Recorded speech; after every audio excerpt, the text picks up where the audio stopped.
Disparition de Lina, tout ce que l'on sait de l'affaire.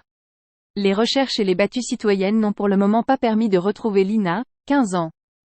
La jeune fille a disparu depuis le samedi 23 septembre. Une nouvelle battue a été organisée ce mardi pour tenter de retrouver Lina, une adolescente de 15 ans qui a disparu à Saint-Blaise-la-Roche, petit village du Bas-Rhin, samedi.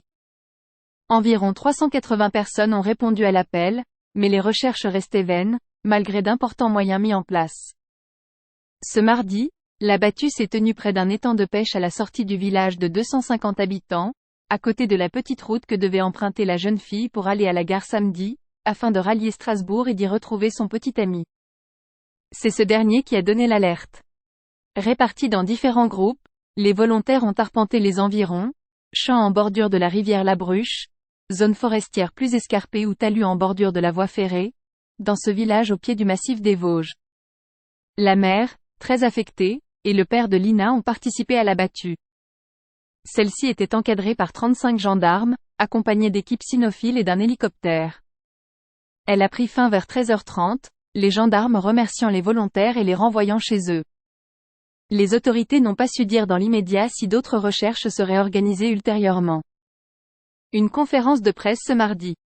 Selon les premières vérifications, la jeune fille n'est pas montée dans le train, indique la procureure de Saverne, Aline Clairaut.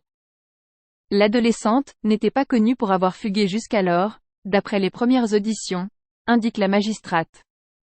La mère de Lina, Fanny, a pris la parole lundi et a précisé que sa fille avait envoyé un message à son petit ami vers 11h20. Il s'agit de la dernière fois qu'on a eu des contacts avec elle, a-t-elle ajouté, avant de préciser la tenue que portait sa fille. Elle porte une doudoune blanche courte, une robe grise, des Converse hautes blanches. Lina était entrée cette année en CAPED à la personne dans un établissement à quelques kilomètres de Saint-Blaise-la-Roche. Ses parents sont séparés, sa mère est infirmière, et Lina n'a, semble-t-il, plus beaucoup de relations avec son père. Plusieurs ratissages ont déjà été organisés sur les lieux potentiels de la disparition dimanche et lundi. Lundi après-midi, une centaine de personnes avaient participé à une battue, encadrée de la gendarmerie et assistée d'un hélicoptère équipé de caméras thermiques, avait précisé le parquet de Saverne. La procureure de Saverne, Aline Clairaut, doit tenir une conférence de presse ce mardi à 17h. Saint-Blaise-la-Roche est une petite commune au pied du massif des Vosges située à une soixantaine de kilomètres au sud-ouest de Strasbourg.